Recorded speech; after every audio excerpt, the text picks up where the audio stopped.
Hello and welcome to the PSTN Basic Security Officer Training Program. My name is Bill Jackson. The term security implies some things to people who live in a free society. Security refers to a predictable environment in which an individual or group may pursue its ends without disruption or harm and without fear of disturbance or injury. In this series, we're going to explore that statement from a variety of perspectives. This course has been designed to form a basic training foundation for those of us in the security and protection business. Where you go from here is entirely up to you. The security industry is one of the fastest growing enterprises in the free market economy worldwide. The need for trained and reliable security professionals has never been greater than it is now. So, on behalf of PSTN and the instructors who took part in the development of this course, I'd like to welcome you to the first steps down a path to a very noble and fulfilling profession. Now let's take a few moments and become familiar with the style and format that will be used in this series. The Basic Security Officer Training Series has been broken down into blocks of instruction covering a very specific subject matter area. The listing of subjects is Introduction to Asset Protection and Security, Public Relations, Report Writing, Communications, Patrol and Fixed Posts, Physical Security and Crime Prevention, Fire Protection and Life Safety, Criminal Law and Criminal Liability, Civil Law and Civil Liability, Ethics, Deportment and Professional Conduct, Investigations, and Emergency Situations. The Basic Security Officer Training Series program consists of 12 single videotapes, a student notebook, an instructor's guide, plus a protection officer's guidebook produced by the IFPO. At the end of each tape, you will be given the opportunity to take a short quiz to test your powers of retention. We will also provide you with some resources you can use to read more about the subject we just covered. And finally, we'll have a list of websites that you can use to further develop your skills. It's a comprehensive package that's designed to make you a more professional security officer and maybe even inspire you to move beyond the basic series and into a more advanced course of study. One word of caution before we begin. This course is basic in design. That means that we have tried to put together a series of programs that will get your security career started off on the right foot. As with any class or instructional program, you will be expected to do a little homework. When we introduce you to a topic or subject, we have to assume that you're going to check company policies and your own department regulations and rules to fine-tune the things that you're learning. Never hesitate to ask a supervisor or trainer for more information about any subject we plan to discuss or any of the material found in the guidebook. Well, it's time to get to work. So gather your student notebook, sit up straight, pay attention, and get ready to take notes. By the way, be sure not to overlook one of the nicer aspects of video training. Feel free to watch a tape or a section of a tape as many times as you like. Are you ready? Let's get started. The security business, like any other business or profession, has gradually developed a language all its own.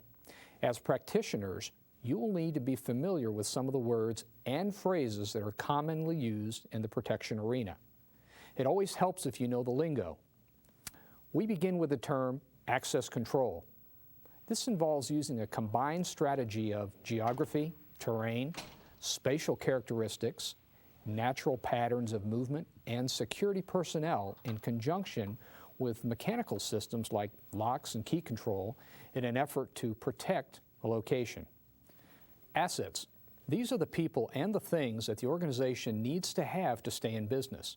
People, of course, are the most important asset that any organization has. It is therefore a common understanding that any action or policy that places people in danger is a bad one.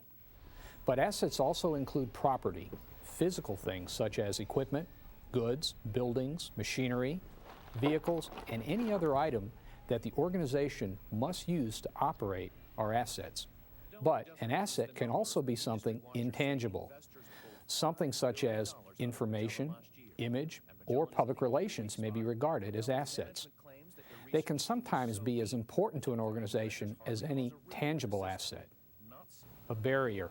A barrier can be anything that we put in place or use to keep people out of an area or to restrict movement within an area. A barrier can be natural, like a river or a cliff, or a man-made one, like a wall or a fence. Barriers can be psychological, like a warning sign, or electronic, like a motion detector. Fire prevention. This involves the simple but very critical function of making sure that combustible materials of all types are kept away from heat sources of all types.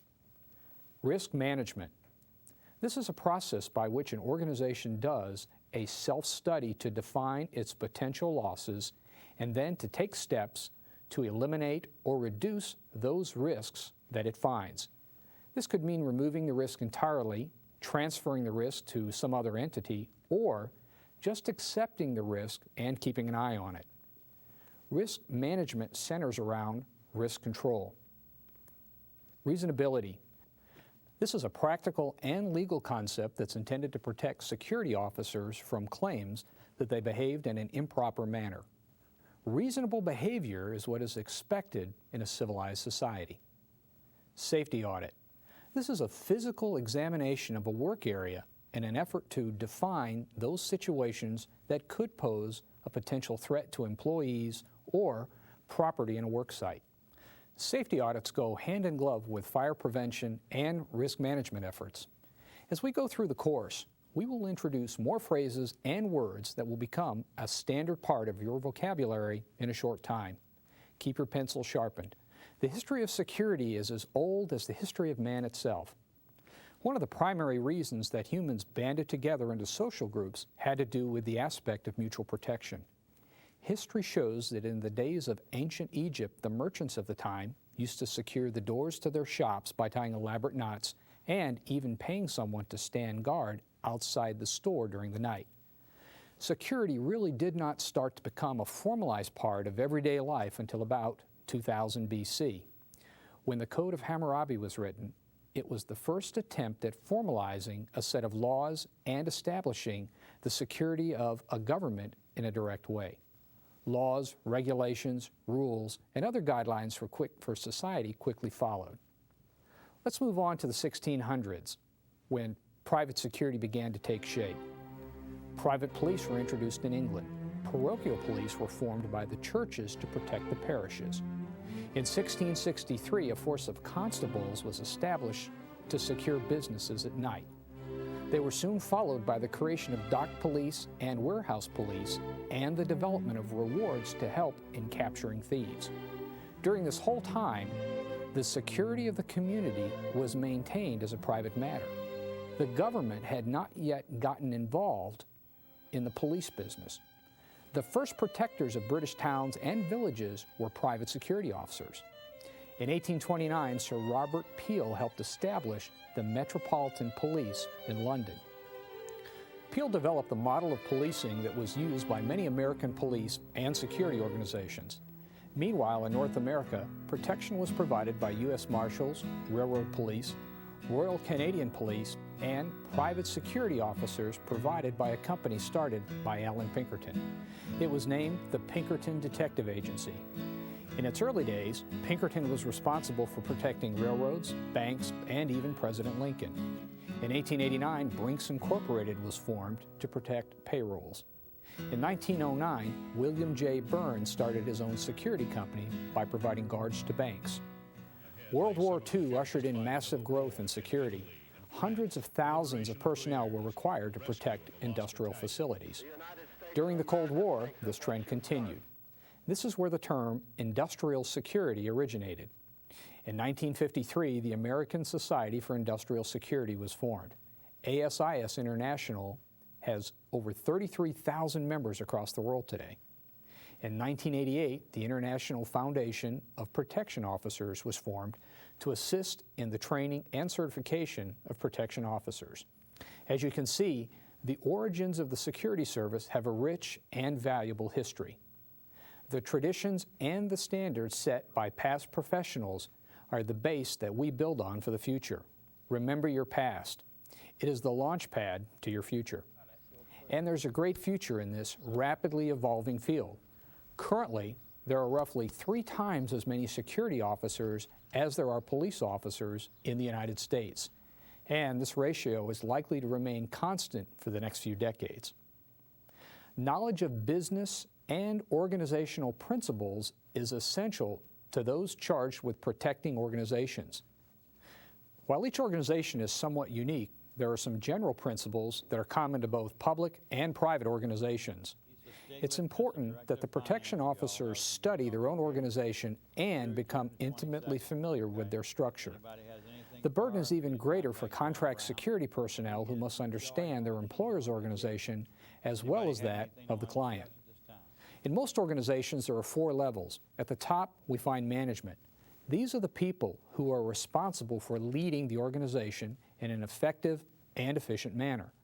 The leadership is usually comprised of the president, the chief financial officer, and, in some cases, various vice presidents. These are the people that set policy. Under the administration, we find the managers. The managers take the policies of the administrators and apply them in the real world of work. Managers are the ones that are usually in charge of the various departments that make up the company. Next, we find the supervisors. The supervisors oversee the day-to-day operations. They supervise the line personnel or rank and file. They also serve as a liaison between management and line personnel. Under the supervisor level, we find what is commonly referred to as the rank and file. These are the people who actually make the goods or provide the services that the company or the organization is in the business of providing. A security department usually has a structure too. Most of the time, the structure of the security department mirrors the structure of the parent organization. The security manager usually reports to a member of the administration of the organization. The security supervisors report to the manager, and security officers report to the security supervisors. Some security agencies and departments are structured along quasi-military lines. There is a chief or a commander, captains, lieutenants, sergeants, corporals, and then security officers. Security departments that are part of a parent company or organization are called proprietary departments. The officers are hired by the company and are employees of the organization, much the same as any other employee. Policy flows from the company, as do rules, regulations, and guidelines. Some security departments are hired from outside the organization.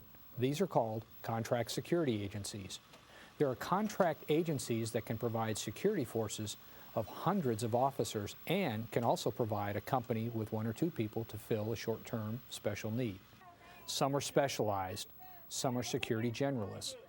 The marketplace creates a need, and the responsive profile of the security field will rush in to fill that need. The security business has developed in response to the needs of the people in a free society. We exist to fill a need, and that need is generated by circumstances that can be unique to a particular location or set of circumstances. As a result, when we take a look at the kinds of security services that are available, we see that it runs the spectrum. They range from organizations that are armed to a simple walking patrol system at a small plant. There really is no typical security force. Areas of specialization have developed like they have in any field. Security is very diverse. Security specialties include such things as industrial security, retail security, hospital security, campus security, mall security, housing security, transit security, airport security, bank security, theme park security, resort security, casino security, court security, government installation security, cultural properties, which include museums, archives, and libraries. As extensive as this list is, it probably doesn't begin to contain all the various security functions that exist in the real world. In addition, some of these services will be provided by proprietary or in-house security organizations, and some will be provided by contract security companies. The bottom line is simply this: To keep current and responsive to the needs that the public has for security services, we need to be flexible in the way we provide those services. This means that the security profession has to be populated by officers who can adjust quickly and learn new skills in a timely manner. Flexibility is key. The term security covers quite a bit of ground.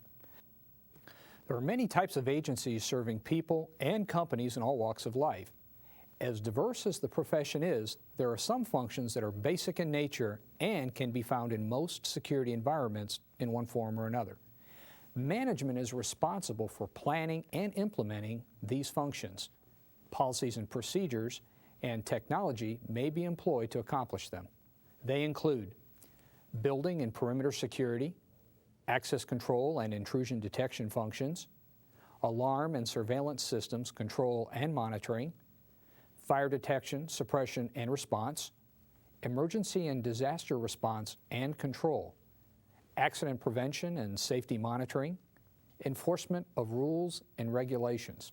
So, where does all of this tradition and history and structure leave the individual security officer in the overall scheme of things? Is the security officer the lowest position on the totem pole and therefore the least important link in the chain? No, nothing could be further from the truth. The security officer is one of the few people in the organization that understands where crime comes from. Crime does not just happen in a vacuum. The conditions which create crimes are these. There must be a desire on the part of the criminal to commit the act. No one ever committed a crime accidentally. Crimes are committed intentionally. Second, the criminal must have the skills needed to commit the crime. They acquire the skills needed to commit crimes by learning from others, often coworkers or peers. In some cases, they learn to commit crimes while they are in jail or prison. The skill level in crime varies widely. Third, the person who knows how to commit a crime and has the desire to commit a crime must be given an opportunity to commit the crime. This is where a security professional can make all the difference in the world. By controlling access, ensuring rooms are properly locked, and following procedures, the opportunity to commit crime is reduced. In addition to reducing crime, security officers work to reduce losses stemming from accidents, fires, and emergency situations. According to Dr. Robert Fisher, professor at Western Illinois University and co-author of the textbook Introduction to Security, the duties of the security officer, while many and varied, contain some common elements. The following is a complete list of security officer duties. They protect the buildings and grounds to which they are assigned, including the contents, occupants, and visitors. They enforce the rules and regulations governing the facility. They direct traffic, both foot and vehicular. They maintain order on their posts and help people who require assistance or information. They familiarize themselves with all special and general orders and carry them out to the letter. They supervise and enforce applicable systems of identifying personnel and vehicles, conduct package and vehicle inspections, and apprehend people entering or leaving the facility without the required authorization. They conduct periodic prescribed inspections of all areas at designated times to ascertain their security and safety. They act for management in maintaining order and reporting any incidents that disrupt such order. They report incidents of employees engaged in horseplay, loitering, or violation of clearly stated policies. They report all sickness or accidents involving employees. They instantly sound the alarm and respond to fires. They log and turn in lost or unclaimed property. In the event that any property has been reported stolen, they check the recovered property log before proceeding. They make full reports to supervisors on all unusual circumstances. They may be responsible for emergency planning and medical emergencies. In addition to those listed duties, the professional security officer must also remember that, like it or not, they are often called upon to act as a representative for the management of the organization. Sometimes a security officer is the only official that a person gets to deal with from the company. It's important for the officer to act in a professional and reasonable manner when dealing with the public. Security officers also must function as an intelligence resource for the management of the organization.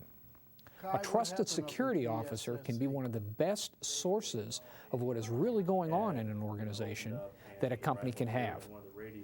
They deal with the people in the work site on a daily basis. They know what's going on, when it's going to happen, and where it's likely to go down. Security officers are responsible for enforcing rules. They must ensure compliance with policies established by management. Finally, security officers, because of their role as an authority figure and because they are perceived as being tied to the legal system, are often used by people in the work site as a kind of legal consultant of sorts. Security officers are constantly being asked questions that have legal overtones at work. It makes it important for us to stay current about what is going on in and around the job. To get a better understanding of what it means to be a security professional, Professor Chris Hertig of York College in Pennsylvania suggests that we look at the word itself. P, be precise in all aspects of the job. Hair in place, uniform worn well, reports completed on time, instructions followed precisely. R, be responsive to the needs of the clients and the public. Be ready, willing, and able to assist when you see the opportunity. O, be objective and unbiased. Keep an open mind and see things for what they really are. F, be factual in reports, conversations, and information. E, be ethical, honest, and forthright in all that you say and all that you do. S, be sincere about doing the job. Be honest in dealing with fellow employees, other officers, and the police. S, strive for perfection. It's out there. Being the best is more attitude than attribute.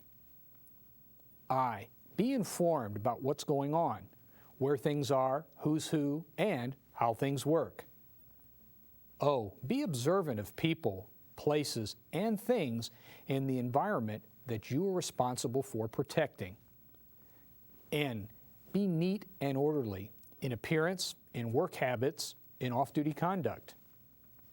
A, be accommodating and helpful to others. And finally, L, be loyal to yourself, to your department, your supervisor, your ethics, and your profession. Here are some practical tactics. Keep work-related information confidential. It may be interesting, but is it really anyone else's business? Stay focused on the task at hand. While you're at work, concentrate on the work. Conduct yourself as if someone else is watching you at all times. This is the security business, and you're meant to be seen. To enforce the rules and apply the rules, you must know the rules. You need to review them on a regular basis. Talk to the police. They know what's going on in their patrol area and are an excellent source of information. It will also help you a great deal if they can associate a face with a location when they come to back you up. Don't assume. If you are not sure if what you heard or read is correct, then you have the obligation to check it out until you are sure. Keep your uniform neat and clean. First impressions matter. Stay informed. Read the industry magazines for the area where you work. Stay current on developments in the security field. Catching up is much harder than keeping up. Remember your role. Protection of life is first. Protection of property is next. Rule compliance follows after those two things. Don't overlook the detection of hazards, reporting of unusual incidents, safety inspections, and the movements of people and property. Remember, when in doubt, report. Quality shows. The qualities that you need to exemplify in your work will shine through if you have a positive attitude, are honest and disciplined, dependable, cooperative, discreet, and fair. Well, that concludes our program on an introduction to asset protection and security. We thank you for joining us, and we'll see you next time.